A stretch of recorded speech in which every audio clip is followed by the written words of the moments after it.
Hey everyone, welcome back to Voices from the Mausoleum. I'm Steve, and with me today, back to the channel, we have Chris. Hello, hello. The Hello, love for hello. horror. Was that The love for horror the on love all for horror? platforms. Yeah. Oh, true. All I the guess I could have platforms. put your title or your hashtag your ad under your name, but that's okay. Oh, Everything your will little be in the. fancy stuff. There you go. We'll put all that in the description. Perfect. But we're finally talking about on the channel Fall of the House of Usher, which was out a few weeks ago I on think it was like the beginning of October, right? beginning of Or October. middle of October. Yeah, I was covering a film festival, so I wasn't able to sort of like watch it right away. It took me like Me either. a few nights to sort of Oh, see, you had a few nights. I took a couple weeks because I was locked out of my mom's Netflix account Oh, right. Oh, because yeah. Netflix cut it out because I was just using hers. So I had to wait a couple weeks to actually watch it. Oh no. We finally just because we were using my mother-in-law's Netflix account, Oh, so and you. we finally got the axe. Oh yeah, that's exactly what happened to me. So I You're like, find that every now and then though it will work. It depends. Like if I put on the TV, sometimes it'll go through. sometimes it'll go through. Yeah. The app on my phone didn't kick me out, but the TV did, like the Fire Yeah. Stick did. It's weird. It's weird what it chooses.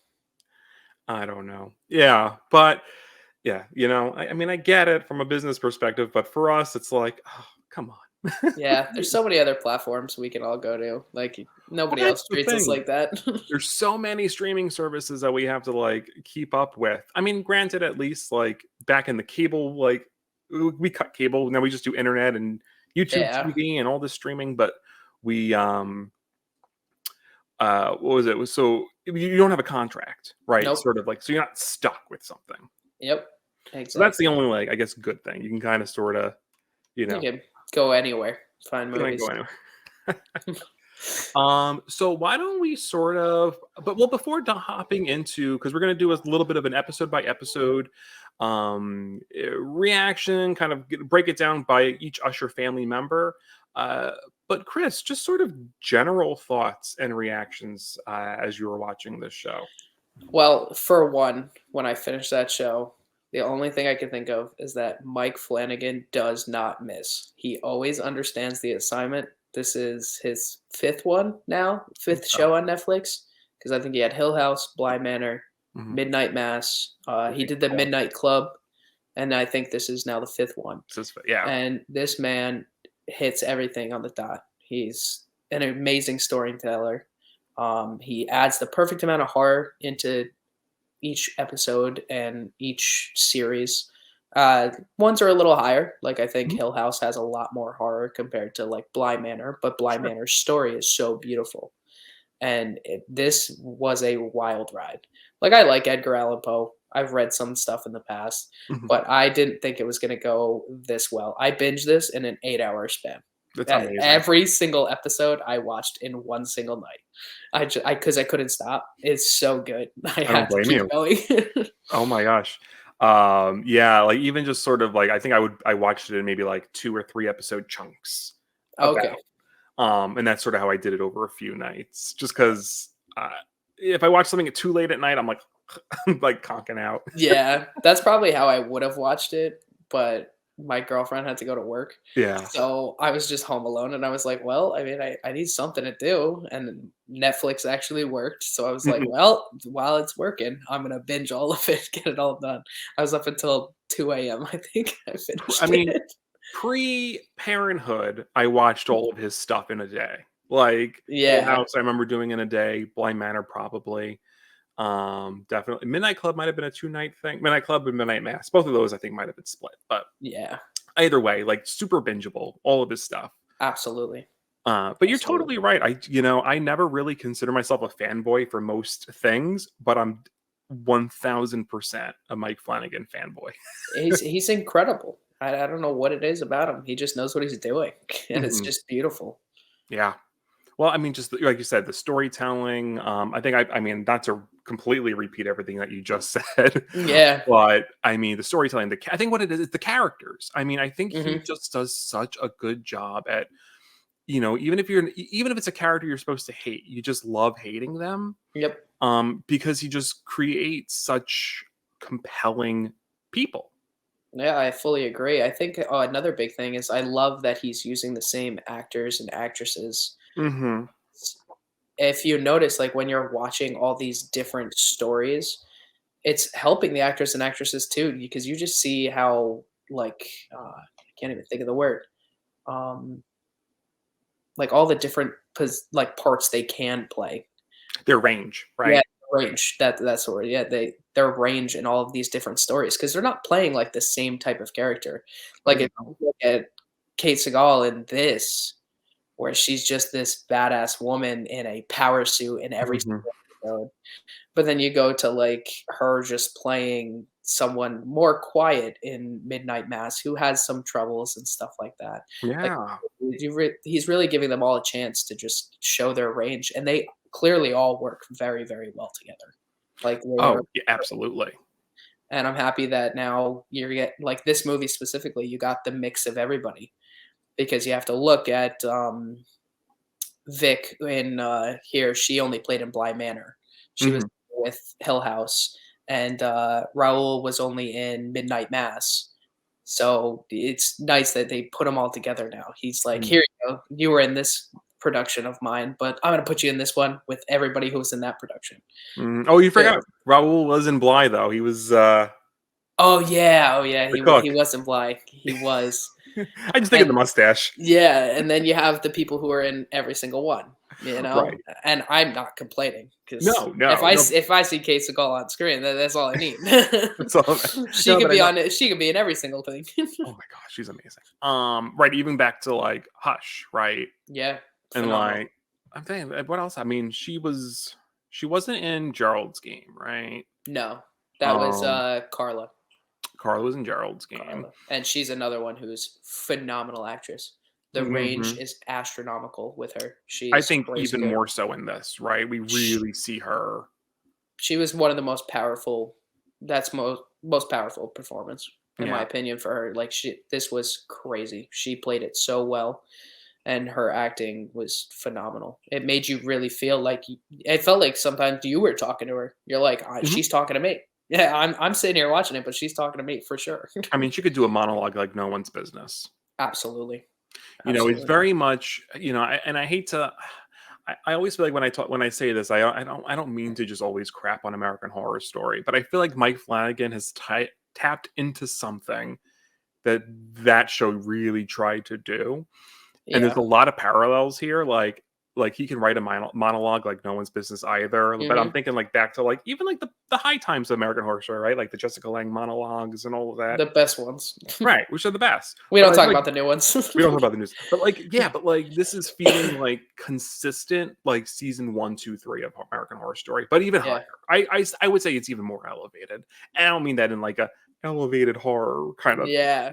It really just brings the story home, but then it gives you that uncomforting feeling of the horror aspects. Like I remember watching Hill House and I was like, wow, this is actually terrifying. Yeah. I was like the bent neck lady, all of that stuff. I was like, this is terrifying. And even some scenes in the Usher, Mhm. it was there's still some terrifying things that like you feel uncomfortable. Oh yeah, Because you're like, I absolutely. hear things, and then it's a darker show, Mhm. like, film-wise, and I like some darker things. Sometimes I don't like watching very dark filmed horror because you really can't tell what's going on, but this one, it I mean, had like yeah, just like just enough. visually, like you can't really see. Yeah, Yeah. just enough so that, like, when you're sitting there, you feel uncomfortable because 'cause you're like, "That was something. That was something. That was something," and you're just, like, playing mind tricks on your own head. Yeah. Well, it's a Um fun little game that Flanagan plays, right? I mean, I Oh, remember yeah. just the counting the Hill House ghosts, right? Oh, yeah, all the time, 'cause Um, you don't notice them until you, like, rewatch it a couple times. and he does a little bit here too. So I mean, let's before diving too much into the characters in the story, I mean, let's sort of just pick up with like the first episode. Yeah. Episode 1, a midnight dreary. We're introduced to the Usher family at the funeral. So Yeah, like we sort of know. I mean, I think we knew just by the trailer that this is how this story was going to play out. But it's sort of like absolutely. to open up with like, oh, okay, here are three characters that we know are going to die. Yeah, they're Well, definitely gonna die, no doubt. yeah, yeah. And then I think that was when we first get our. I don't. Does he collapse in the first scene? Not yet, right? He collapses at the end of the episode. Yeah, he collapses at the end. At the end of the episode.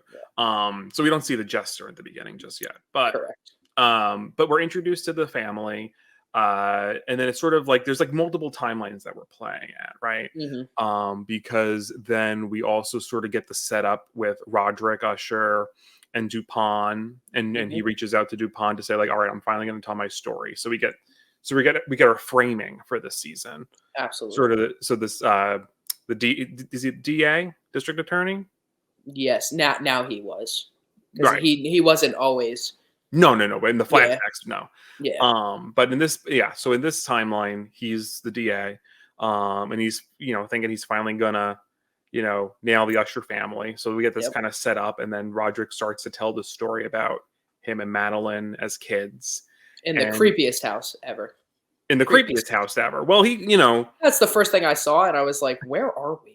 I was like, "Where? What is he talking to him in?" I was like, "That is the creepiest place." Yeah, I don't because I don't think they don't tell us right away that it's like Mm-mm. the Usher house, right? Yeah, Um, but so yeah, so then we sort of get a flashback, right? That this was their childhood home, that him, Madeline, well, we find out who the dad is, but they're living with their mom who's working for this like wealthy mhm. CEO, this own he was because I think he was CEO at the time, right? The business owner, yeah. Totally blanking on the name of the company. Yeah, I can't even think of it. I'm trying. Oh man. All right, it'll come to me. Yeah. But anyway, so she's like she's like the secretary, Mhm. and so she gets really sick and she kind of refuses her medicine. She's super religious. So sort Yeah. of on religious reasons, she like doesn't want medicine. She's super hard on them. They're living an okay life. They're getting by. Getting by for sure. They're getting by, but not really a super comfortable life. Meanwhile, do we find out in the first episode that the CEO is their father? Or they Um, definitely heavily hint at it. I think it's towards the end of it, Right. right towards the end of the episode, because they don't because they go to the flashback and then they Hmm. come back to the regular world where that we're watching the Usher series, and Yeah. then I'm pretty sure it touches back on it when they remember because her dead body goes to the house. Well, I was gonna say, so yeah, she dies Yeah, because she refuses right at medicine. the end. That's when they reveal it, right? Yeah, that's when they reveal it. So she isn't truly dead, or she has a brief resurrection. Just dug herself right out of that hole. had broke a that total broke that shed wood. Yeah, had a total Buffy season 6 moment. Yeah, exactly. You That's know, exactly what happened. dug her ass out of that grave Yeah. and went over and murdered her children's father. Yep. And so that's sort of where we leave off, kind of with the flashbacks there. Yeah. Um, That's all you really get. yeah. In this, do we get Verna in this episode as well in the bar? I think they touch on it just like for a hot second Right. because they don't do much. Because then I believe the second episode is when they really start going back to that flashback of New Hmm. Year's Eve, or maybe it might have just been the start of episode 2 Okay. that they started with the New Year's Eve thing. Right. Okay. Right. Where we're sort of they're hinting at something happened, Hmm. but we don't really know what they're trying to hide. Yeah. They need to be seen. Yeah, I feel like in that first episode they really just took it and was like, "This is what the story is going to be about, and you Hmm. clearly have to stay here to watch it." Right. And I think they did a great job doing that because of stuff like that. Because you're like, "Well, what just happened? Why is this guy's kids dead? Why Mhm. are they all dead? Were there three of them at the same time?" Like, Right. and you're asking yourself that, and then you're getting the flashbacks, and you're like, "What the heck happened in the past with this guy?" And then you're just like, all right, well, I'm hooked. Like I have to watch it now. Like I Okay. need to know, I need all these answers. And Well, that's the best way to do it. I think we get everyone at the board here, right? Because Yes. this is when Pym, Mike Flanagan newcomer Mark Hamill, which is so cool, um, Solid choice. Solid reveals choice. that there's an inside informant. Well, no, sorry. The mole. DuPont reveals that there's an inside informant at the Mhm. court Yes. at the court hearing. Because they're being sued. They're being sued, right? And so there's a trial going on. So we got this trial going on. We think there's an informant somewhere. Is someone is feeding information to DuPont. The kids are dying. And there's mysterious things happening in the past. So we're getting sort of multiple timelines, different stories going Yeah. on. For some, it might, I've heard some say it's a little hard to follow in the beginning. I mean, I was okay. I don't know what you thought. Yeah, I could see why people were a little confused. I know Hmm. there are a lot of people who also don't like the whole back and forth and stuff. They Hmm. can't keep up. But in this case, I feel like it is one you do have to pay attention to at least the main episode because, like I said, it just sets you up for everything because Hmm. now you have so many questions, and when you Oh, have questions, you need answers. And that's basically he did a great job of doing that because now you're like, well, I got to keep up with everything. Like, yeah. what happened to this guy? What's going on with this lawsuit? Who is the informant? Like them just putting out the informant. Like I was like, I need to find out. And then you sit there and you're like, well, maybe it's her, maybe it's him, maybe it's her, and then you just go back and forth. Oh, yeah. So it just keeps you really interested. But I can see why people are a little confused just from the beginning. I do think the back and forth gets streamlined as the show goes on, right? Because I think it's jarring in the first episode, but I think as the show progresses throughout the season, I think you get used to it. At least I definitely got used to it. It's because it's a little less back and forth. Yeah. But so yeah, so as we sort of have our story set up, into episode 2, Mask of the Red Death, we get Perry's story. Mm-hmm. Sorry, Which I'm like chewing my is ice. so what's that? I was chewing my ice in your ear. No, you're good. So Perry's the youngest of the Usher children. He is one of the 3, I guess we could say, the bastard children, Yep. right? So the children who weren't pretty much Roderick's like other children, the one that he's had with like other women Yeah, kind of over the that he course just of slept years. around and had kids. Yeah, and then we find out sort of he figures out who they are, or he was taking care of them, and then he sort Mhm. of takes them and says, "All right, I'm going to take you under my wing and give you all this money." And well, we find out that his whole shtick with the family is that they have to pitch a business idea, Yep. and then he gives them their nest egg, and then that is their thing. Yep. So Perry has yet to find his business idea, or he's working on it. So he's sort of Yeah. pitching this nightclub. Yep. He was trying to make the nightclub. Hmm. Actually, it was the nightclub because then Madeline was telling him about the drinks that he was serving and how he Yeah. was just going to sell these cheap bottles compared to Yeah. It anything. was like, Madeline totally rips his idea to shreds. Mhm. He's trying to sell like this, how does he word it? Like this total like hedonistic dream of just Yes. like an orgy. Yeah, which is crazy because I mean, like, he's young. Hmm. Perry's very young, and the fact that I mean, I couldn't even imagine being that young and trying to pitch a business to your like father. You try to who's a billionaire at this point. Yeah. Um, and it had to have felt crappy when all of his siblings are doing work and putting in the time and he truly has no idea what to do and then having your aunt shut you down every 5 seconds about your business Hmm. can't be good. No, it's a lot to live up to, you know? Absolutely. And, I think I remember seeing that they were trying to, or no, I remember seeing people trying to sort of assign like a 7 deadly sin to each of the Usher kids or Usher family members. And I I can think see Mike that. Flanagan he sort of addressed that. He was like, no, they're not quite the sins, but he appreciates the kind of work into analyzing it that way. Yeah. So I don't I know if Perry would be more of like a lust or a gluttony, or it seems like he's caught on this idea of excess. so so going back in general for all these episodes, they're all named after Edgar Allan Poe stories. Right.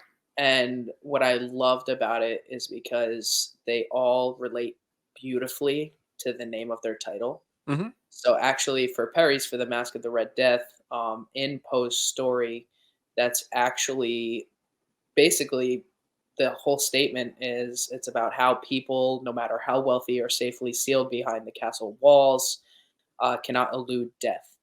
And I feel like that works perfectly with Perry's situation because he is the Mhm. kind of guy who was like, I have daddy's money. I'm fine. I'm going to do this. I'm going to blow it here. Do that, Mhm. thinking that he would avoid death and never have to deal with any of that. And Oh, unfortunately, the kids die. So oh, everybody yeah. knows how it happens.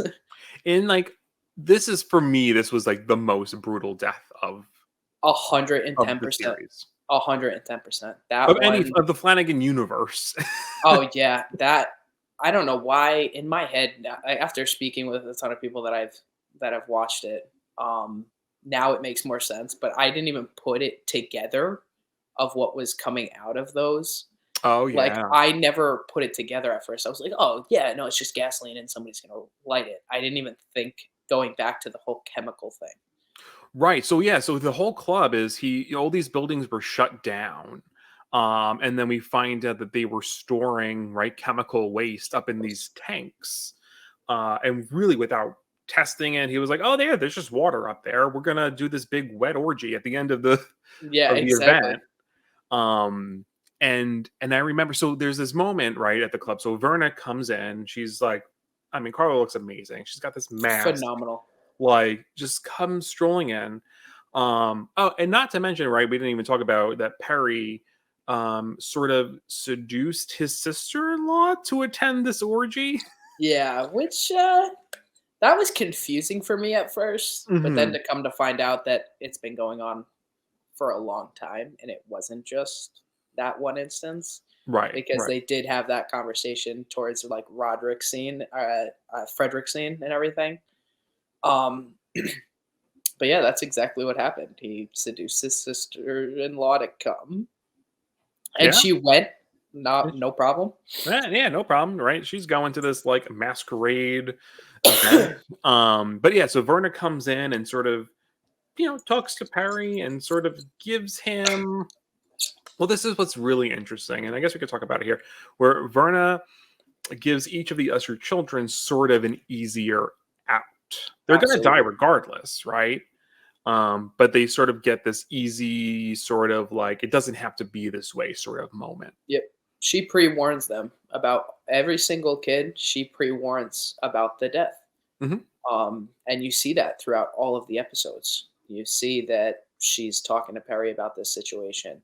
Even with Leo, when she's playing that, she's telling him not to get that cat. Like it's all pre-warned. She's doing it, but they are still. I feel like that's really showing about people with money. Sometimes they think Yeah. they're untouchable, and Perry's episode was the perfect one. Like she had that sit down conversation with him, and he thought he was untouchable. He just wanted to have his giant orgy and make, because I think he was supposed to make like $1 million in that one night, and then when they were supposed to go Yeah. to like different places, make $1 million each time. He was gonna sort of franchise this like pop-up Yeah, party. just Yeah. like a speakeasy almost for Mhm. orgies. So, For the rich and powerful. Well, yep. the whole idea was that he was actually, right, he was going to sell the video.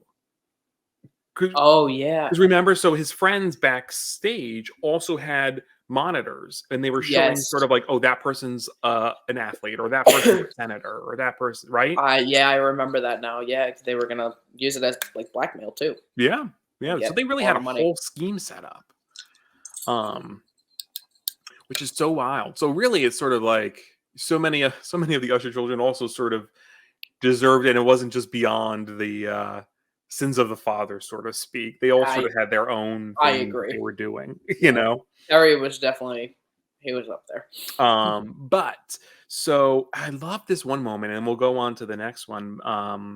Unless you have something else as well, but uh Verna talks to Perry as sort of, I forgot how she worded it, but it's like the moment just before you think you've had it all, or though just the moment before you get the thing that you want. And I love when the camera focuses on Perry just as the chemicals are coming down. Oh, And absolutely. he was like, this is it. This is like everything that I've dreamed of, everything that I've ever wanted. And then boom. Yeah. I think the only question I had about that is there was only specific people that she told to leave beforehand. So I think the like the people who worked for him. Yeah, she got like the bar people out and she Mm, obviously told, I forget her name every time, Fred's Morella. wife. What is it? Morella? Morella? Oh, Morella. So tells her obviously to leave. She Mhm. does not, but I don't know why you wouldn't leave. If somebody told me to leave, I'd be like, all right, something's gonna happen. Something's happening, right? Yeah.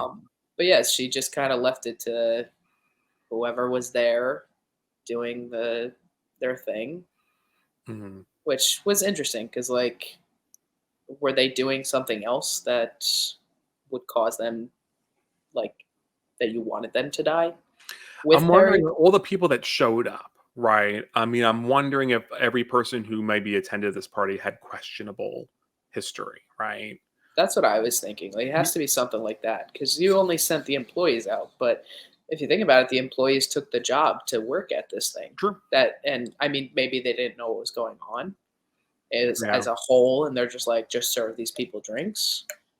But it always interested me on like why she only picked certain people. Certain people. And Morella, which is interesting, and she chose to stay, which is Hmm. complicated, right? Morella is an interesting character, and we'll definitely touch on her more during Frederick's episode. But I think she's definitely represents a little bit of like willful ignorance when it Hmm. comes to the family, and sort of just benefiting off of. And she certainly has a whole arc, right? When we find out, kind of eventually find out what happens with her character, right? Yep. But I think her choosing to stay is sort of like the beginning of her sort of understanding what that family is all about. Yeah. And really being like, wow, okay, I need to change this on my own. Yeah. Absolutely. But yeah, wild. And then just so visceral, right? The effects on the gore with the chemicals and Oh this my like god. mush puddle. Yeah, so like I said, I was behind, so obviously I was doing my like best death scene bracket, and Hmm. I work for a police department, so my one patrolman actually reached out. He was like, "Have you watched this show yet?" He was like, "Because that second episode of Death Scene should have been on your stuff." He Oh, was like, yeah. "This was crazy." He's like, "That's one of the most brutal things I've ever seen," and I was like, "Ah, all right." And then I got to that episode too, and I was like, "Oh my god!" I was like, "They just put this on Netflix. Anybody can watch this." Yeah, it's crazy. It was a lot. It was a lot. I was like, "This is great, though." I was like, and it's beautifully shot. Everything was Hmm. shot beautifully on that. I mean, like, yeah, and it's not done in this like fun, schlocky. Not to say like Terrifier's bad or anything. I think there's like fun, schlocky gore. This was like pretty like shock factory, but like you said, just done in such like a beautiful, macabre sort of way. Yeah, I agree, and I think that's really how Mike Flanagan wanted it to be. He wanted Yeah, it to be written more as just cinema yeah, instead of just, "Oh, I just want the shock factor." Like, no, he wrote it as cinema so right, that you felt why this was happening. yeah. Like, you knew why this was happening. You're like, "She warned him. She's part of it." And now this is his demise, and you just watched it on screen. And now you're like, well, now I got to know what everybody else did. Right, right. Well, clearly enough to blackmail, right? Yeah, absolutely. So that brings us to episode 3, which is Murder in the Rue Morgue, Mm. which is, well, Kate Siegel's episode, right, as Camille. So sad. So sad. Oh, man. I didn't But think she was going to go that early. I was like, so come on, man. early. I was shocked at how early her character went out, but what an episode. So we're really seeing sort of this idea of the informant really getting to the Usher children. Mhm. She's really ready to pin it on Victorine. She's like, Yeah. she's trying to, well, so her whole role is like, I guess she's like PR person. She's like the PR person. Yeah, She's the spinster, like not spinster, but she's the spinner of stories, right? absolutely. So she's sort of like looking into Victorine and Victorine's work with like a heart technique, and the testing on animals, and sort of trying to just see what's going on. And she's finding out some shady stuff with Victorine, right? That Yeah. Victorine's sort of faking the results, Yeah, she kind of. was, they were supposedly putting it in chimps. When they died, they would just cut a scar into the other one to Hmm. make it look like it was surviving. Yeah, that she found out a lot of details, and I Yeah, think at first Camille was the only one who I felt really wanted to find out who the informant was, like yeah, as her PR person.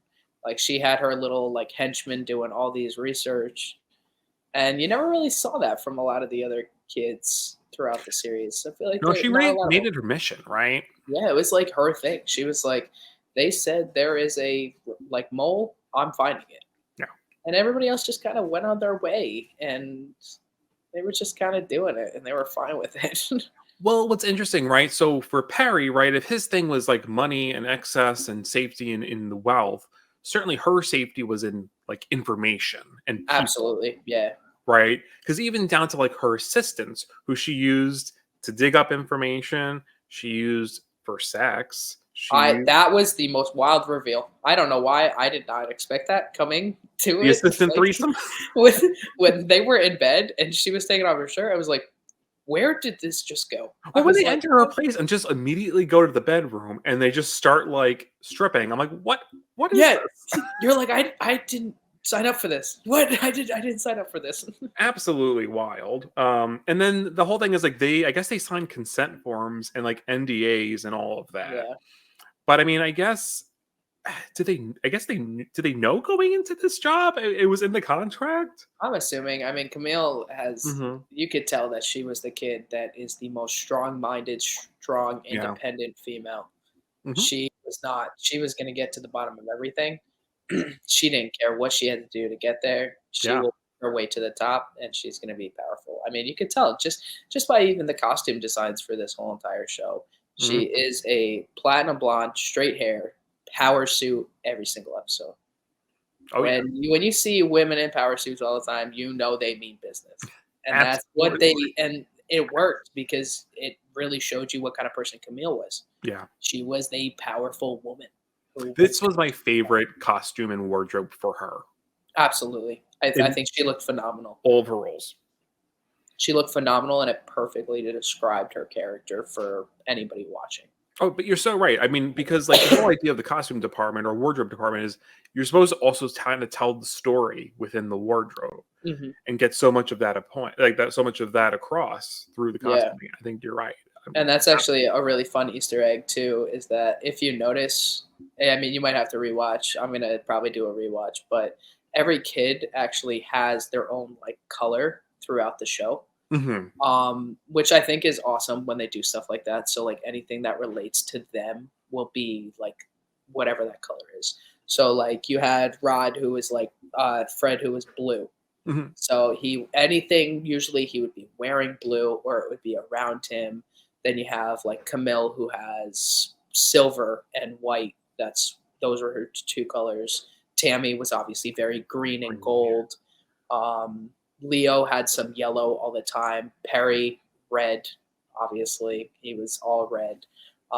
And it's just crazy that they do stuff like that. I love those little Easter eggs where you kind of just keep it together and keep, all right, this guy's going to be all blue. We're going to keep it that way and not really screw around with colors so you really see what's going on. Oh yeah. Oh, I definitely.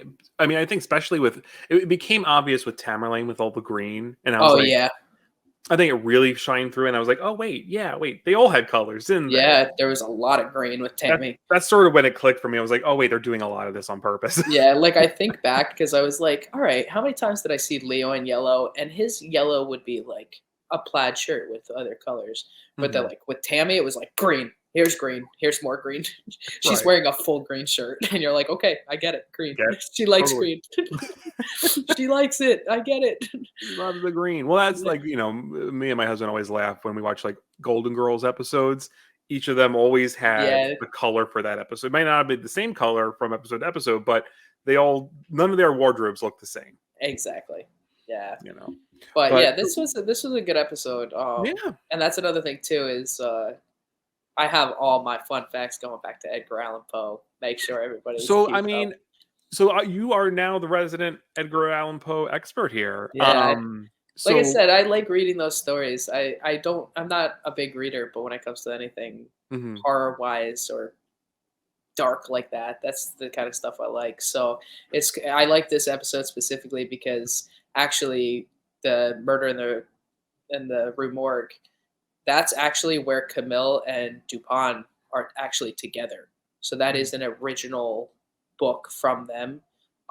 In the book, Camille actually is found in a chimney, kind of like shoved in a chimney, Oh, and Dupin's actually investigating, and that's when he comes to the conclusion that she was attacked by an orangutan, which made perfect sense for this because obviously she was attacked by the chimpanzees yeah. of Vic.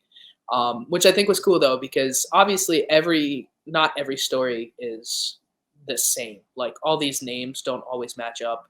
Mhm. There are names that are chosen from Edgar Allan Poe's stories.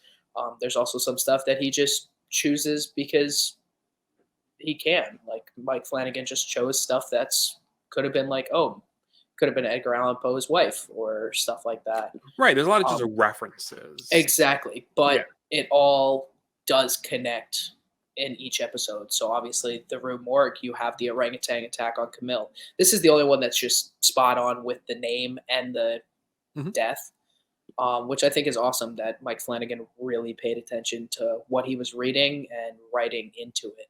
Yeah, yeah. So, very interesting. So with her death, right, we don't get quite to see the attack as it is, but we see the aftermath with Which that. was probably safer. That I think if we saw the full thing, that would have been more brutal than Perry. I could imagine. I mean, they could have maybe done like a quick flash of like the hand reaching the face, maybe, Yeah, and then cut dude. away. I feel like everybody knows. I Oh, feel like we can imagine. there's been videos of chimpanzee attacks and that Yeah, kind of deal. we don't And need it. I suppose you're right. yeah, but I thought it was interesting how Verna went that route to do it. And Hmm. it worked out because it was Camille, like you said before, with Perry doing like a history of bad things in his life.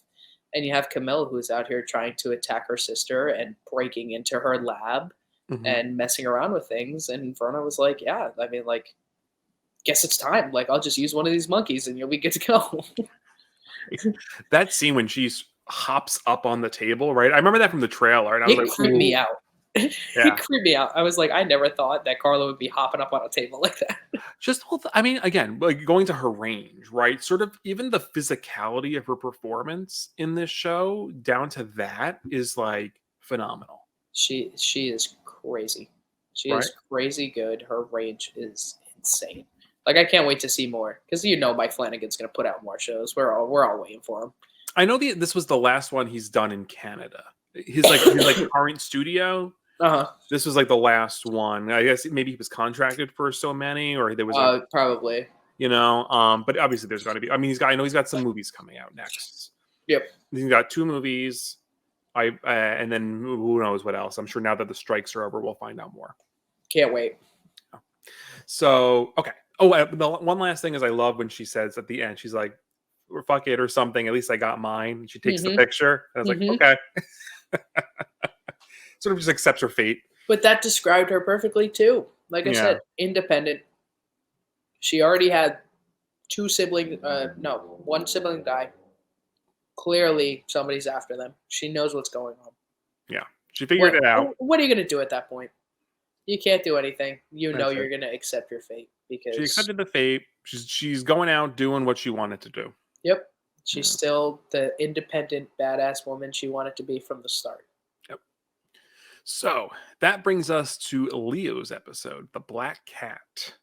I think this is probably, maybe I don't know if I say the funniest episode, but I I enjoy Raul Coley. Maybe it is the funniest I episode. love Raul so much. I've loved him since I watched iZombie. Oh yeah. I have been addicted to that man. He is phenomenal. He was hilarious in that. I liked him in Midnight Mass. Mhm. I thought he was great. And he's another one who just has so much range. Like Yeah. he just goes. In this one, I mean, just a drug addicted guy who's in a gay relationship, but kind of straight. And you're He's just like, somewhere in the spectrum, all right? He's, yeah, he's like one of those the middle child who like yeah. kind of gets shunned for a little bit and they just do their own thing. And you Yeah. don't know what's going on. You like check in with their life and like 75 different things happen like a week later. Yeah, well, he's like checked out, right? It's Oh, sort of like we said, absolutely. it's like it's the substances, so he's sort of like living life in a haze. He just pays people to make video games. So he's just, he's not really even doing the coding. He's not even doing it. He's just funding the game so to live, and that funds his own lifestyle of just gaming. And he's clearly like a little bit of a nerd. I mean, he has a Thor hammer. He has Yeah, it does. Mjolnir. That thing was cool, though. That thing was cool. It's so cool. But yeah, so he's cheating on his boyfriend, and in a drug stupor, kills the cat. Yep. Right. And brutal. I mean, I'm a dog person, but I do love cats, and I have hard to both, see. so yeah. And so yeah, so he kills the cat, hides the body, kind of pretends that the cat runs away, and he's like, "Oh shit!" and then goes to try to find a replacement cat. Yeah, you're like, my boyfriend needs his cat back. Boyfriend needs his cat back. Yeah. He goes to a rescue place where we see Verna, who's Good Carly old Verna. Gugino, with her little like choker. That killed me. And that's another thing. She warned him. She warned him prior. She was like, "No, I don't think you need that cat. Like, you don't need to get that one." And he was like, "Nope, that's the one." And there you go. You at that point, it's like a jigsaw kind of fate. Like, she told you not to take that one, and you still took it. Took it anyway. Yep, that's on you now. That's it. She set it up, and they just hit him out, right? Yep. Yeah. So he gets this like duplicate-looking cat, brings it home, and this cat is super aggressive. Literally Satan. This cat is bringing mice, rats. The pile of rats in the bathtub was crazy. Oh God, that was a lot. Because I only remember him finding like 2. And then he's got because I think there was like a pigeon in there too. Mm-hmm. I think there was like a couple of rats and then a pigeon. And I was like, where did it get a pigeon? I was like, what is happening? This thing is a hunter. Yeah. Yeah, and the thing's like messing with him. I mean, it's sort of like prowling at night. He sort of sees the eyes. He's finding the rat like under the pillow as he's trying to have sex. Like crazy stuff.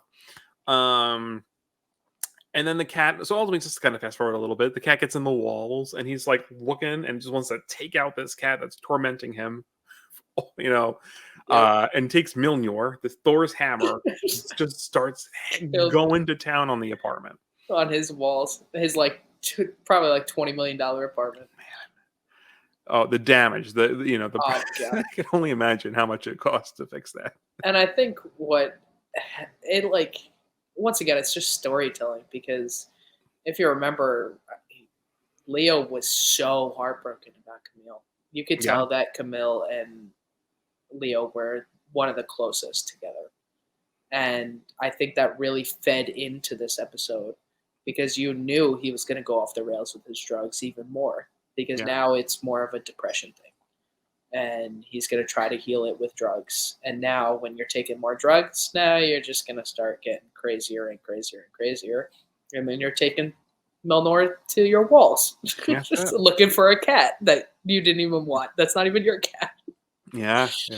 Well, he just wants to take this cat out now for messing with him. But Leo clearly feels things deeply, right? And he certainly, has fallen into substances as a way to sort of numb all of that, right?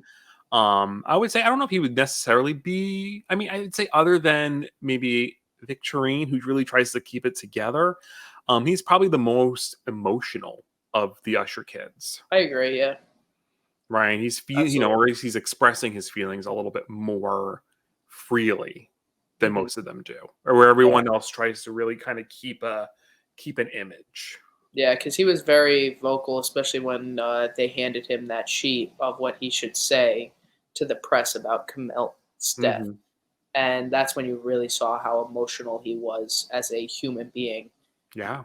And he was the only one who really showed that. I mean, complete opposite of Tammy, who was like, nope, you have to say it. Like, this is what you have to do. And he's just like, no, like, my sister died. Like, he cared about Perry too, but you could tell that him and Camille were just close. And he was the only one who showed any kind of like upset about any of his siblings dying, which was wild to even watch. Right, and I mean, so great as a character too, right? Because you can really see how maybe isolating that was for him to sort of be the one that's like the feeling the most, but sort of trying to hide it the least, and then sort of being forced to through drugs and Yeah, and that's another thing too. That's what the Black Cat's actually about. Is just an alcoholic who's driven by his addiction, yeah. and that's exactly what happened to Leo. He was driven by his addiction. Um, I think he was driven more by his depression, and then everything just spiraled from there. The amount of drugs that man was putting in his body was crazy. His death was probably, I wouldn't say the tame, but it's certainly right, sort of like the fall off of the balcony, Yeah, right? Which is kind of funny. I would say I don't know if this is what they were trying to, as sort of like a dark humor kind of way, but like cats tend to fall from high places. that's a good way to think about it. Cats always land on their feet, right? Sort of thing. And he didn't. And he didn't, right? He couldn't. He's not a cat. Yeah, that's a good way to see it, though. I didn't even think about that way. Right? I don't know. That was just me kind of like, oh, yeah, maybe that was a little cat nod. I don't know. But then at the end, when it was just like none of that, like the cat never did any of that stuff, No. I was like, okay. Like I knew it was Verna, but like I thought maybe she was still bringing rats in, like to do that, but Something, right. just nothing. He was hallucinating all of that. Well, then eventually when they find the picture of her in the apartment, wasn't she holding a rat Uh, and not a cat?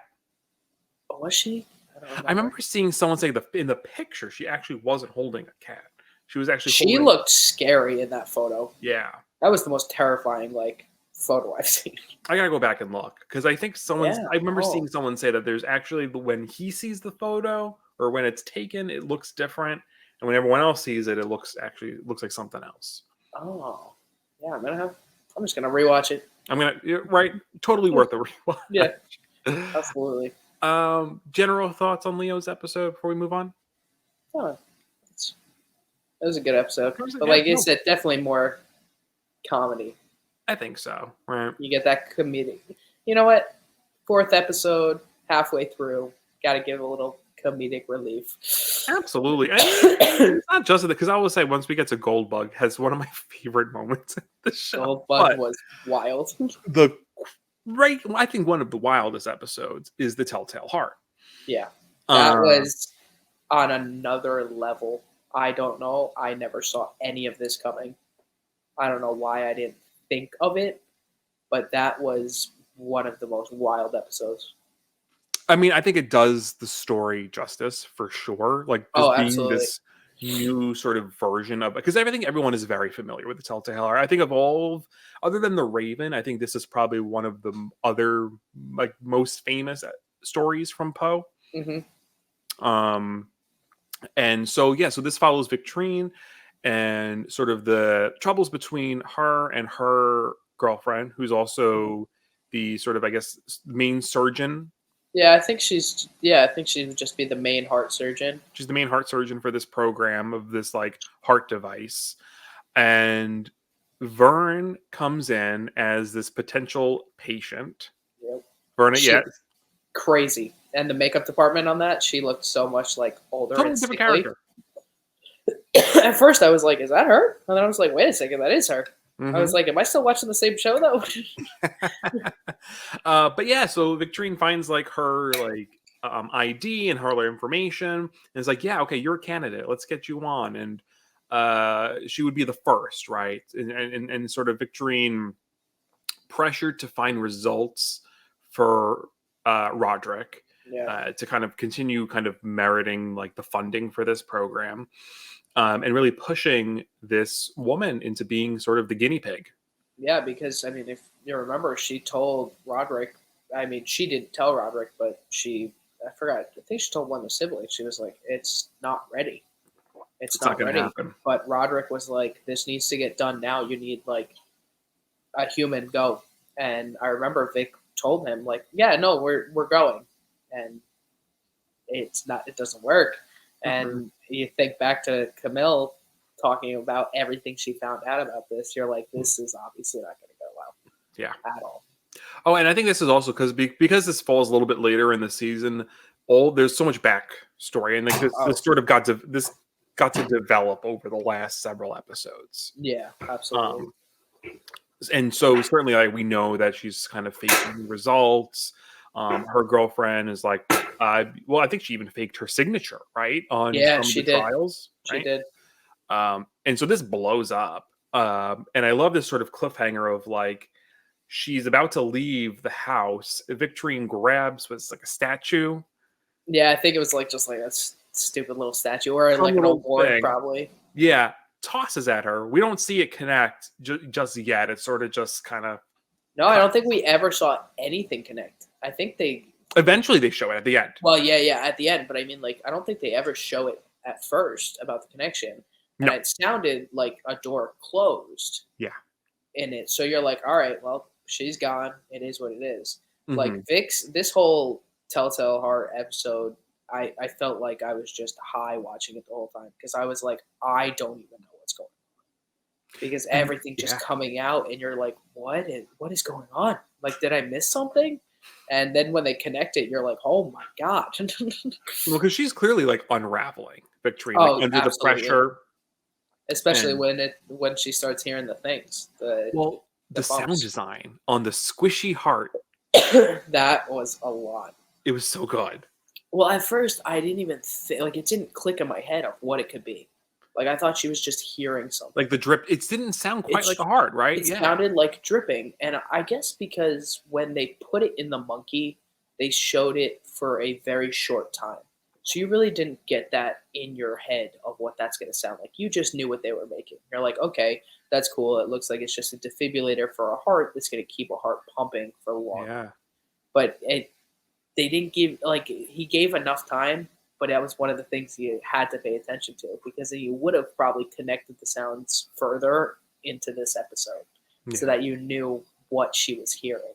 But it literally just sounded like dripping the whole yeah. time. And I Which was is like, so yeah, she's going interesting. crazy. I love how they mess with us though, right? Because you would assume it's because if you know the story, right, you'd assume it was just a Yeah, heartbeat, right? absolutely. But you're like, oh, they're doing something different. Something, else is happening, right? Yeah.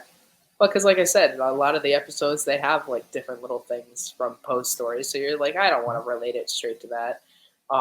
Obviously, they were going to name this episode for Vic after that. I mean, everything goes hand in hand. It's all heart stuff, Yeah. and then that's when it really touches on the whole that person just going deeper and deeper into their guilt and basically punishing themselves, which is exactly how the story is supposed to be. Yeah. And at first, you don't realize that's what it's going to be, but then once we get to that scene towards the end, you're like, okay, that makes sense. Yeah. So Roderick is the one to discover, right? So he can Oh, hear the heart, and you think, are they sharing hallucinations? yeah, that's exactly what I thought. Right? But no, he can hear it because, right, in the other room, It's oh we god. find out that the device works, but on Oh her recently murdered girlfriend. yeah, yeah. That was I didn't expect that. I didn't Yeah. expect her like maybe okay if she had done it, but I guess she thought that she was alive because you have to remember she thought that she was alive the whole time. Yeah. Because even in that exchange with Rod while they're in the room, hmm she is talked. She talked to her. Yeah. She said something to her, and I was like, "Who is she talking to?" I was like, Does she think she's still alive because Yeah. the heart is pumping?" And that room, like once again, the special effects and makeup crew with that looked phenomenal. Oh my But gosh. oh my god, the amount of blood in that room! I was like, we're in like Terrifier 2 standards right now. That's a lot of blood. Yeah, I mean, the device looked crazy on the heart. The props and everything is so good. yeah, Yeah, clearly she's in full delusional territory, like oh, full on, absolutely, like just mental break at this point. yeah, And then she kills herself yep, right in front of him. right in front of him. So this is also really sort of a turning point for Roderick, which we haven't quite dove into him yet. Yeah. I figure we'll save him for the sort of the final episode. Anything else on Victorine before we sort of I think the only other thing is that if you like, this is the first episode that Rod actually sees what's going on right? because he wasn't at any of the other deaths. He never showed up. He was always just at that round table at the end, hmm like figuring out what they're going to say to press. But this is the first time where I think maybe something clicked in his head, like what is actually going on. Like my daughter was just going crazy, killed her Mhm. girlfriend, and just killed herself in front of me. Yeah, this is him realizing he's gotta face the Raven, sorta, Yeah, you know? absolutely. Like I feel like this was one of the main episodes that he really remembered what was going on and remembered what happened in the past Yeah, because that really just said it. He saw it. absolutely. So the next episode, called Goldbug, is featured on Dear Tamerlan. So we've kind of moved beyond the 4 bastard children, we'll say. And now Tamerlan and Frederick, right, are sort of Mhm. the first 2 kids that we see in the flashbacks, right? Yep. So Tamerlan is a Gwyneth Paltrow-esque guru of sorts, Yep. coming out with Goldbug, which is our, I guess, version of Goop Yep. here. It is a lifestyle subscription box. Her husband is a fitness guru himself. Forgot his name in it. He has like some goofy sort of Yeah, I forgot what he was. go built. His name's Oh, Bill, yeah, that's what it is. and it was get built. was Yep. his thing. Which is This so whole funny. episode was goofy. This It's whole so episode, like, goofy. it was very Um, comedic too. Definitely. So, sort of in past episodes, we got a little bit of Tamerlane and Bill, in that she's sort of. I don't. Yeah, I think at first she's not quite sure if it's a bit of a kink thing, but she has women come in to have dinner and pretend to be her. Yeah, I that was one of the most wild things I saw throughout this. Hmm. So, like, we watched a lot of hot, wild stuff in the first few episodes, but that one I was just like, I'm just confused. Like, Yeah. why is she doing this? Like, is it a just kink thing, Hmm. or is there something else going on? Because he is totally on board for it. Yeah. Like, every single time, he's on board for it. She's like, "Oh, yeah, she's canceled tonight, and she'll come over tomorrow," and he's like, "Oh, okay, sounds good," and Yeah. I'm like, Sure. "What is happening?"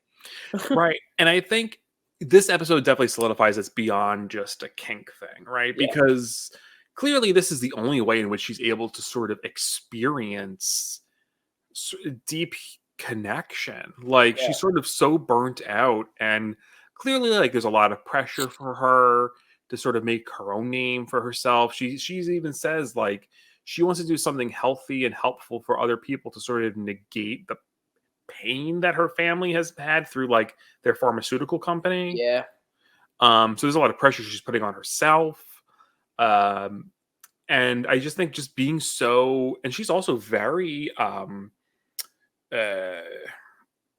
methodical and very sort of self-regulating in terms of how she presents herself. oh, absolutely. Absolutely, I agree with that, and she's definitely just one of those workhorses that doesn't pay it like, you could tell that she doesn't pay attention to the husband. She Yeah, rarely reaches out to her family. She's truly just trying to get this done. She is all about the wealth in the end. yeah, She's kind of just like Camille, like, just a powerful woman who wants to be independent and get what she wants, yeah, and that's what the whole Goldbug story is about, it's just wealth and code. It was about Edgar Allan Poe's friend who lost all of his millions and left the town because he was embarrassed. And it works out because at the end of this episode, you see the whole speaker convention that she's having, and hmm, Verna helps her embarrass herself until her demise at the end. right. So kind of, so yeah. Before we get to sort of the launch speech, conference, she's like losing time, right? Yeah, she has no track of time anymore. It's just, it's gone. No, she's got total like almost like narcolepsy, right? She's just Yeah. sort of like sleeping, losing time. She's not sleeping, or Or she's not not getting sleeping. She's not sleeping. right. So total like insomnia at this point, and it's almost reminded me a little bit of like, I mean, it didn't go quite that way, but like the micro naps from the Nightmare on Elm Street remake, Yeah, I can see that, yeah. right? Where she was just like, just That's kinda what she was doing, yeah. this kind of play on sleep, sort of, and Yeah. how it was like the lack of was affecting her too. But yeah, so this conference to talk about Goldbug. So this is where I included Juno in I this. was this The conference made me sob, like, I was just laughing. It was Oh, everything the way they set it up was beautiful, but it was just hilarious to me. I thought it was hilarious. oh man, right. So she goes on to announce it. She's sort of fumbling on her words, trying to get this to happen. Verna's in the audience, right? She's No, like, no, "What are no, you?" you have to remember, Verna started talking first, remember? So, before Oh, she that's came right. out, she was dressed up as Tammy. It was Verna dressed up as Got it. Tammy, You're and right. then she ended up yelling, but it was just the poor lady who's, like, with her iPad setting up this whole entire Like, conference. what are you doing here? She's like, And I'm setting everybody it in the up. crowd was like, "What Right, is happening?" right, I right. was they were like, "This lady is crazy." Oh man, you're And right. then Verna was in the audience. And then she was in the audience because that's when Madeline sees her. Yeah, that's when Madeline sees her. Right. But then poor little Juno is in the front row just trying to cheer on Tamerlane. Poor Juno. You know what? Juno got so much hate. That poor woman, man. I loved her so She much. she was the best, and you know what? I see where the whole family thought of her, but at the same time, like, your father is a billionaire. She Yeah. would be stupid to not do it, and she's being fed these drugs that you're being sued over, Yeah. and you have no care, and it's so sad because Juno, like, it always broke my heart because Juno really did care and wanted to be about, like, a part of the family. That was the whole thing, right? She had this That's conversation all with she wanted. Tamerlane, right? Like at the house of like she just Mhm. wants to be part of a family. That's it, and she was so out for that all the time. She Mhm. always tried to make herself feel included and everybody else feel included, and they just could not get past the point that their dad was just with a younger woman. Yeah. Yeah. Who they yeah, they just assumed she was after money, after Mhm. whatever, you know. Yep. But she's just kind of like, "What do you want?" Or like, what is she like? Tamerlane's like screams into the audience, and Juno's like, "Woo, we got you," or like, "You got this," or Yeah, something. yeah, Juno was like, "I don't know why she's yelling at me." I don't know what And she's doing. actually, if you rewatch, I watched it during the episode, and I remember looking into the crowd every time by Juno. They Mm. actually have, like, 2 people next to him that kind of look like Vic and Leo.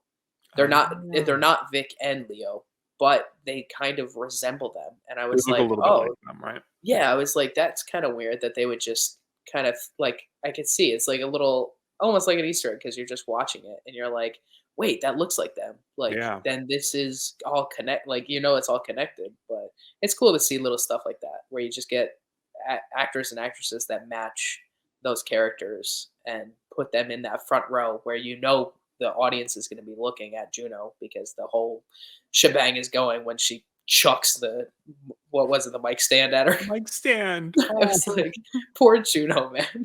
She didn't deserve this show. She didn't no. deserve anything that happened in this But show. I screamed, I cackled at that. I'm a sucker for just like the quick slapstick humor, Yeah, you and that know?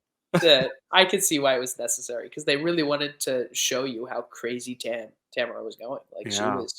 she was going insane, and And then we get her back at the back at her place, and sort of she's being tormented by Verna, right? In the yep. mirrors. I love this whole thing with the mirrors, Yeah, that was like the whole episode was just, the 'cause if reflections, and yeah, all the reflections, not even just the whole episode, just all the episodes prior to, there was Mhm. always some kind of reflection or her looking at herself just in general or somebody complimenting her. It was all relating to mirrors, just kind of Yeah, like look at yourself in the mirror and and she couldn't face herself. yeah, absolutely. You know, again, leading to like, so she couldn't face, because there's like this level of separation through a mirror, right? And like this whole idea of like, again, with her husband, like, going on dates with these sex workers or whatever, Yep. these random other women, like the People idea, that like look that's like how she her. experienced her life was like through a mirror.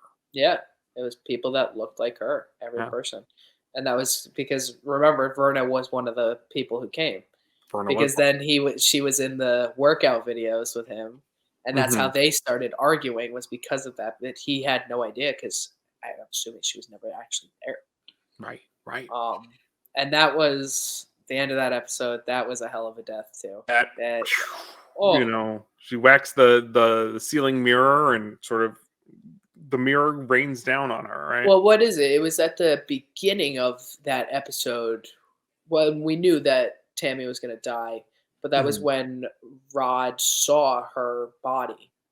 Yeah. So when I saw that, you know how like it is, you're just I'm gonna try to figure out how she died. And you're just like looking, you're like, all right, her neck snapped, she's got like a slice, like something crazy would happen. I didn't think a giant shard of mirror was gonna go into her neck No. like that.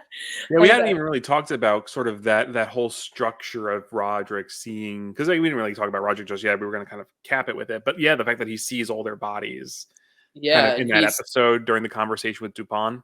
and he sees the kids before each episode for Right. what it is. So that was like when it was Leo's episode, the Black Cat episode, when Rod is talking to Dupin, you see Leo The just come body crashing falls. down. Oh god. That oh god, that was a jump scare. That Flanagan was for sure a jump scare. Flanagan kills the jump scares. Oh Like yeah, they're never just like, yeah, they're not shameless. They're not like, they're always well earned.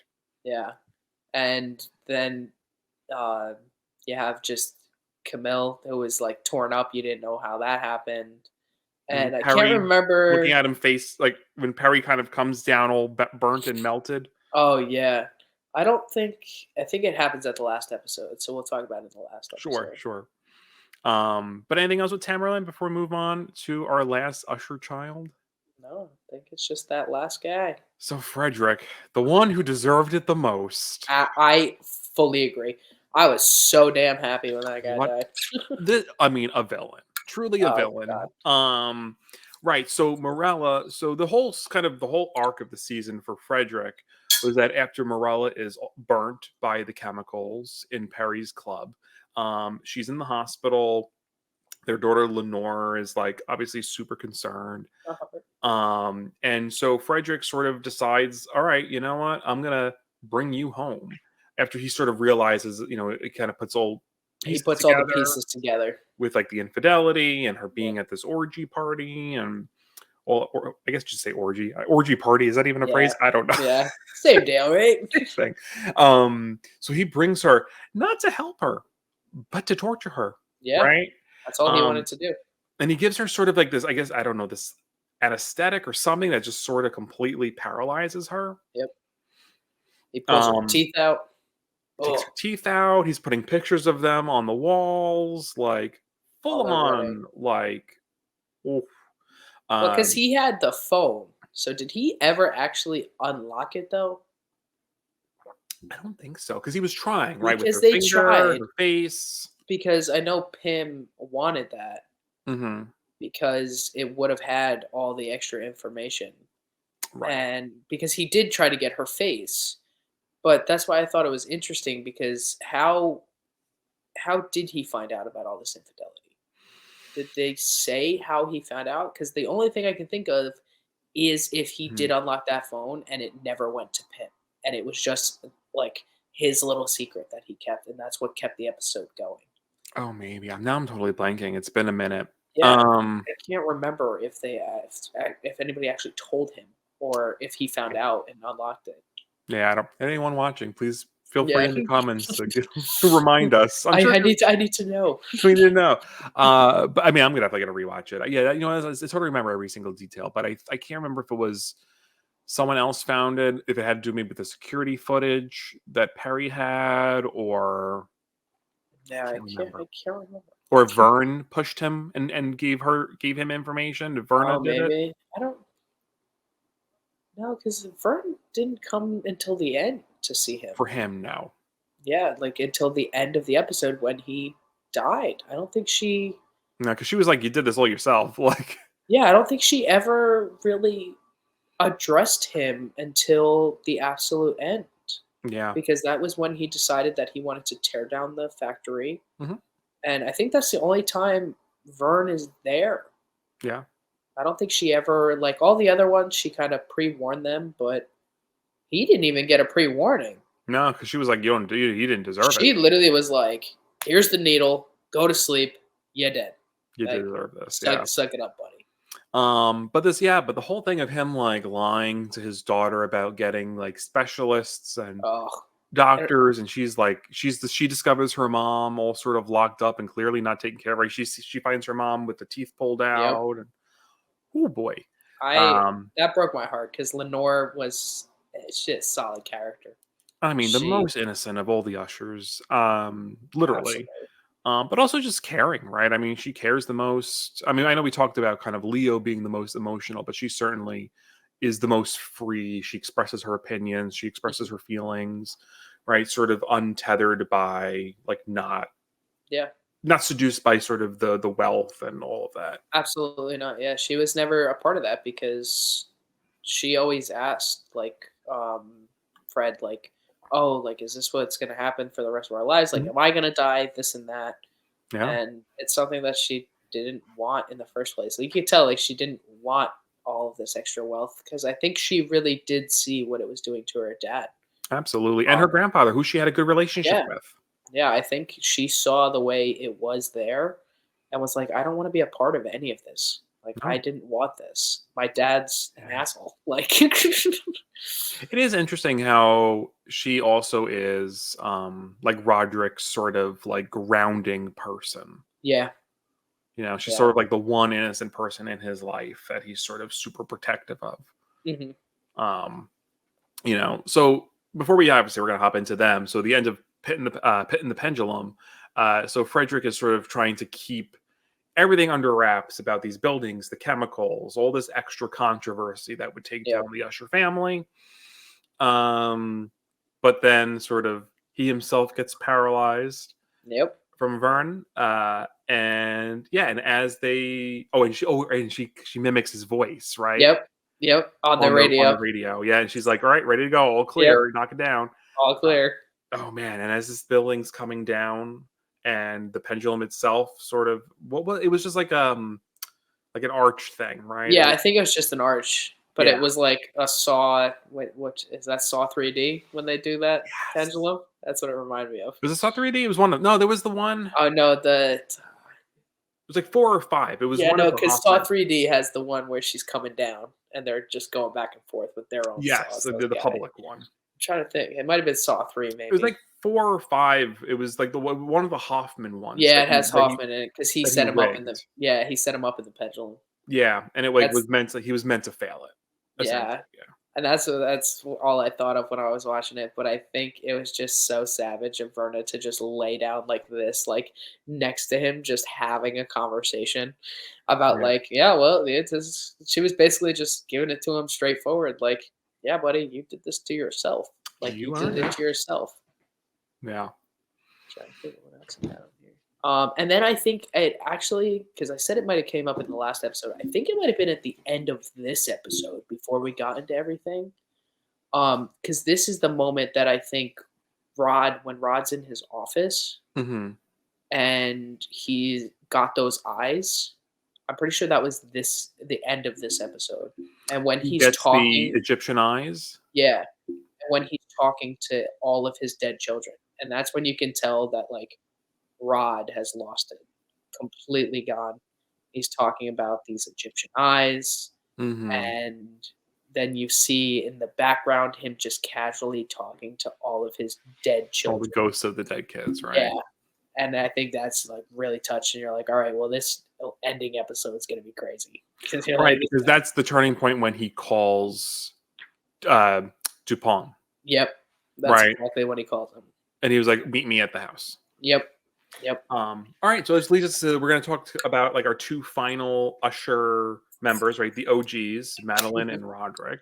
So, we had their origin with their mom, and sort of as this was going on throughout the season, we've been getting these flashbacks of them climbing this ladder, right? So we find out that they teamed up with DuPont in the 70s, 80s to really, I think it was the late 70s, right? Yeah. To right because it's New Year's Eve 79 into Yep. 80, right? So they team up with DuPont to uh, get the lowdown on all these forged documents Yep.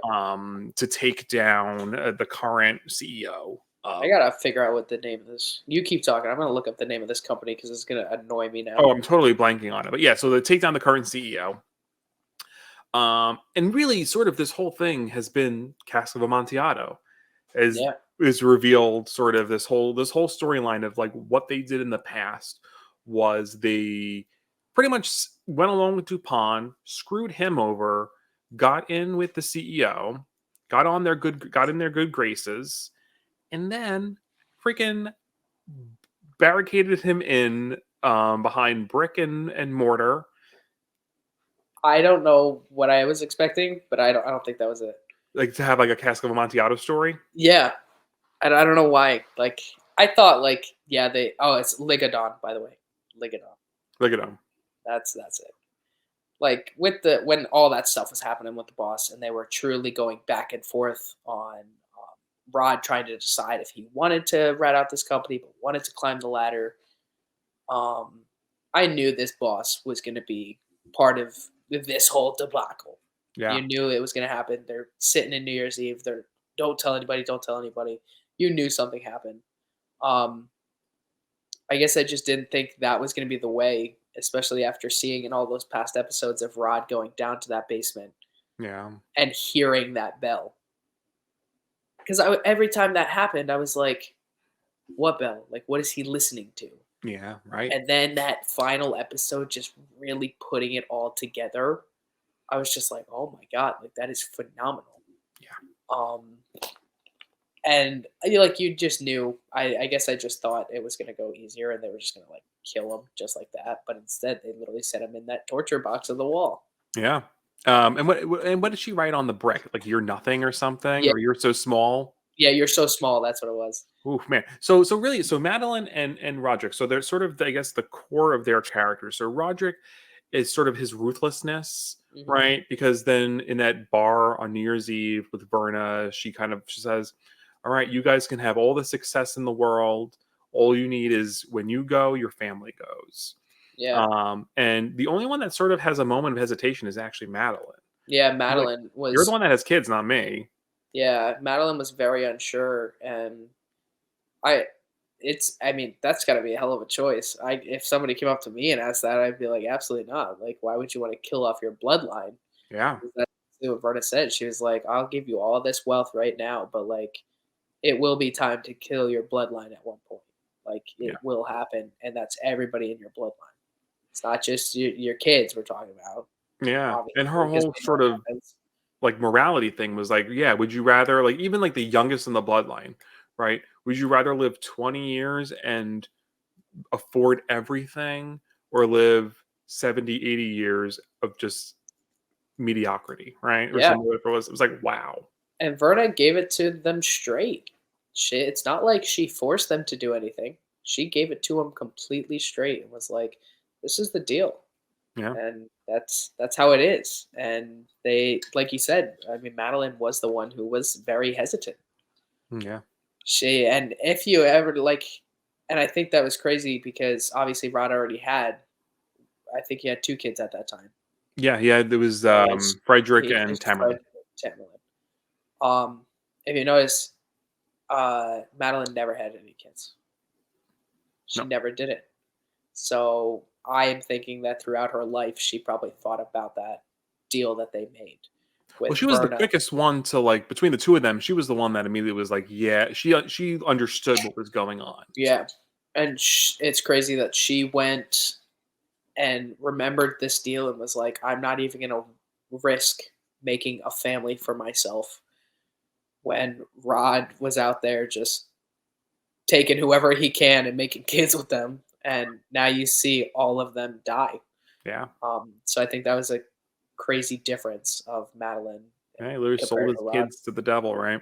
Yeah, Well, is she the devil? I guess that's sort of up for yeah. That's. I mean, I've heard that she's just described as death, as right, the Verna. Raven, the Yeah, the death, right? Raven. She's the anagram for the Raven. Yeah. Um, which I thought was such a cool thing. Like, of course, Mike Flanagan did something like that. He just rearranged everything in the Raven and changed it to Verna. I was like, and at first I didn't even think about it, and then I was like looking up stuff, and I was like, I'm an idiot. I was like, Yeah. how did I not notice that? But yeah, I've read that. I've read some different things online. You have people who are like, "Oh, she was a witch," and Mm, you have people who are. The way I see her is just she's just Edgar Allan Poe's version of the death, and of that death. is literally what the Raven is about. Yeah. Is death. Death So itself, yeah, angel of and death. whatever you may say, whatever you. That's what she is to me. Yeah. I think she's just that image, and it connects Mhm. perfectly to the Raven story. Yeah. Um, and that's exactly what she did. She made her deal. You signed it with death, and Yeah. now your whole So family's dying. so interesting. I mean, Roderick's thing is sort of the ruthlessness, the willingness to sort of sell out his family for success.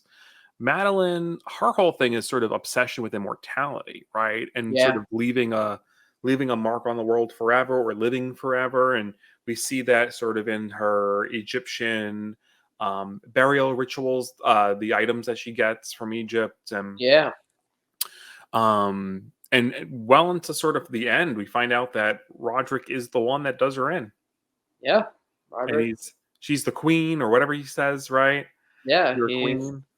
the mummified queen. That was a weird thing to see. Just her with her Egyptian eyes. I was like, oh, okay, that's Yeah. weird. The eyes, and I guess the dagger. I guess he was gonna like drain her or what have you. But Yeah, I Rod guess, went wild. well, the whole thing with like the fact that she, like her mom, wasn't truly dead. Yeah, she wasn't. So it was overall just Rod going buck wild. He was like, Mhm. "Well, my family's dying," so and he knew that he wanted them to die together. Yeah. I don't Um. think he wanted to be last. I think No. he wanted to just do it together, make it easier. Exactly. And well, and even before that, because I want to say, well, then she dies in his arms, or they die together as the House of Usher falls, right? Mhm. But we actually kind of skipped over Lenore's death. I don't even want to talk about it. I know it's It so that broke that my was heart. rough. She got the most peaceful. Thank God. Thank God. Um, But, like, when they took Lenore, like, I get it. She's part of the bloodline, but she is the best character out there. You um, can't do that to me. but she goes on, and I think it was quite beautiful, sort of how Verna says, like, talks about her impact on the world, Yeah. right? I feel like it was one of those things where it showed Verna, who, as I see as the angel of death, actually have some sort of compassion, Hmm. because it was one of those things of, sorry that your grandfather made this deal ages ago. You didn't, like, you don't deserve it, but I have to physically do it, kind of Right. deal. It's just sort of And like, this is the universe. This is sort of the way things have to yeah, be. and it showed just how innocent Lenore was, Yeah. and that's where you see Verna just so peaceful, letting her down Mhm. peaceful, and you could just tell that it was just one of those things that it just fell because of Rod's and Madeline's decision. Yeah. Very But heartbreaking. it hurts, yeah, it Yeah. hurt my heart. I was like, "No." I was like, "I get it, but no." Yeah. But, It's it's like, but yeah, but then we get kind of the classic Raven story as well. yeah, The Nevermore, and we get all the sort of that element of it. yeah. It was just such a good show. I Mm. loved it. I loved Um, it. trying Actually, though, I forgot to mention in The Pit and the Pendulum, actually, the one movie that Lenore is watching, I yeah. forgot what movie it is, it foreshadows Frederick's death. Oh, shoot. Yeah, So the what one black and white movie, I forgot what movie she was watching. yeah, what was she? I can't remember. It's in episode 6 when she's watching the movie, and it literally foreshadows it, because in it, the Oh. pendulum's going down. I definitely, like, knew what it was when I was watching it, but then I completely now that I can't think Yeah, back to it, I but can't even remember. but I know we're we're coming up an hour and a half, which ain't so bad. I mean, because we're truncating a whole show into this I conversation. was gonna say, I don't know how long these are. This is on my second time here. Oh no, no, no, no! This is good. I just sort of I will for most of our shows I have been doing like a week by week, but because this was a binge, I was like, let me just sort of put it all in one conversation, Yeah, that's the way to do it. um, because we're not really a reaction channel. So many channels out there, they'll sit and they'll watch a whole episode. I'm like, listen, I ain't No, got no time. Yeah, no, I'll binge, take some notes, and then I'll be here. Right, right, right. That's I'm the not. easiest way to do it. Listen, no one wants to watch me watch something. I'm Yeah, not a no. very reactive person. I might go like, or like, Yeah, but and I'm you, like, like, guess, or just be like, what?" Just like, "What? What am I watching?" That's it. I yeah, don't and I wanna. can't comment. I mean, I'm watching something I'm absorbing it. I can't talk while I'm watching it. Yeah, I agree, I wouldn't be able to keep track of everything if I No was to shade do to any something like that. reactors out there. Yeah, no, no shade. It's just not my expertise. It's not my thing. Yeah, everybody's got their different stuff, man. That's Yeah, I it. rather like have a conversation about the show. Yeah, yeah, that's the best way to do it. That's my favorite thing. Like I keep forcing my mom. Like I finally got my girlfriend to watch it, so Oh yeah, she's on episode 5, so she's trying to catch up. awesome. I was like, I just told her today because she was like, I was like, you can't be here. I was like, we're talking about this. I was like, what are you doing? Oh, She's like, I won't remember. I was like, deal. sure, sure, fair enough. Yeah, my husband I think watched the first two. I don't think he's kept watching yet, but Yeah, so I'm like, and I talk to I have so many people who like Mike Flanagan stuff as well that I've talked to about. So it's nice to just talk about it, give each yeah. other Easter eggs and all that fun stuff. Oh well, I mean, towards the end, I mean, we all right. So I mean, other than sort of the last episode, we sort of mostly touched on.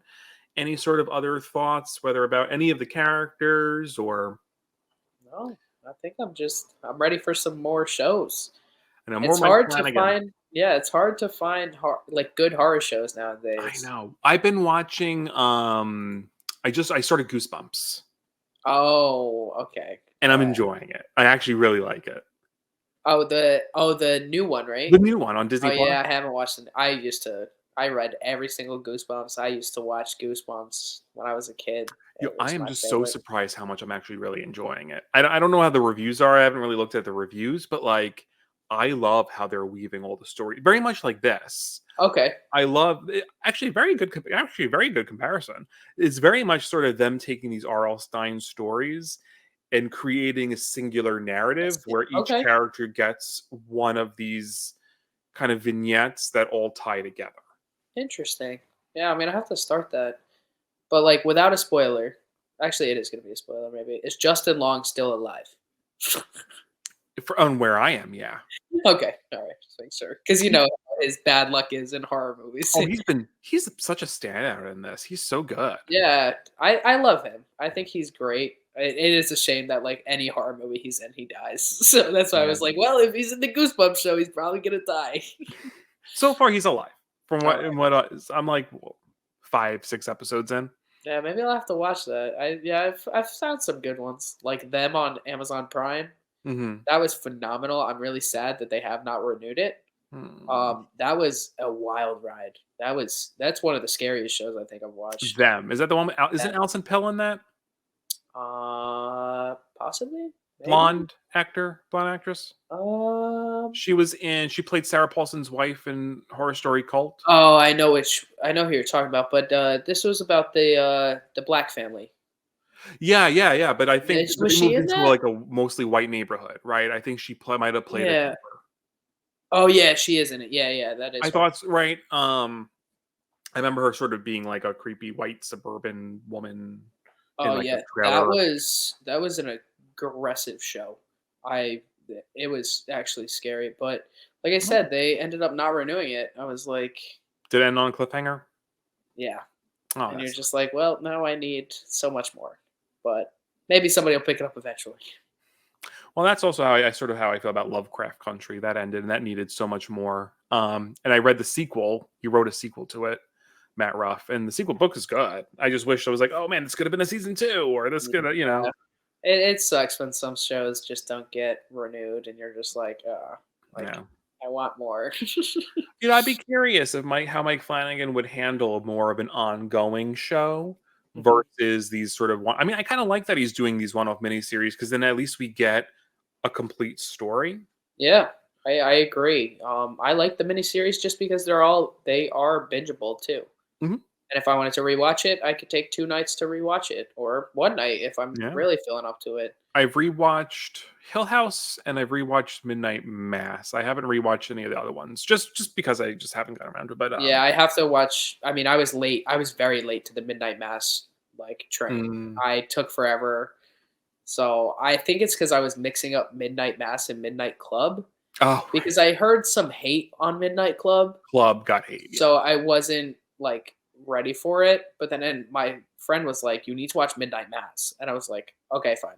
And then I watched it. I was like, "Okay, I should have watched this like a year ago when it came out." But Yeah, Mass okay, is so phenomenal. yeah, he knows what Um, he's doing. yeah. Well, thank you so much for joining to Thank talk you for about. inviting me. I love it Oh, here.